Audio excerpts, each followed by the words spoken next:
मैंने डॉक्टर्स को तो सुना होगा अपने दिल पे धड़कन सुनते हुए, बट यहाँ पे आप देखो कि आज जो है आपकी गाड़ी की भी आवाज़ ऐसी सुनी जाती है जिसमें जो है आप लोग क्या बोले इसे स्टेथोस्कोप या जो भी बोले इसके थ्रू जो है आपकी गाड़ी की भी आवाज़ सुनी जाती है कि इंजन कहाँ से आवाज़ कहाँ से आ रही कहाँ से नहीं आ रही।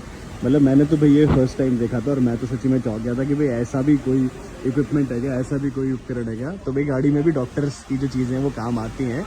इसे क्या बोलते हैं भैया? है भैया? अरे भैया को शायद आवाज़ ही नहीं आ रही, ये एकदम साइलेंट होगा ना तभी आपको समझ में आएगा कि आवाज़ एक्चुअल में गाड़ी में कहाँ से रही है। मैंने पूछा था भैया बता नहीं रहे, ये कार के डॉक्टर है। अच्छा उन्हें आवाज़ नहीं सुनोगी भैया, इसे भी स्टेथोस्कोप भी बोलते हैं क्या? है आवाज़ नहीं जा रही, हाँ कार में आवाज़ नहीं जा रही। क्या क्या बोलते हैं इसे? पूछ रहे बताओ ना इनको। क्या बोल इसे क्या बोलते हैं? ये डॉक्टर की गाड़ी के डॉक्टर हो गया। हाँ गाड़ी के।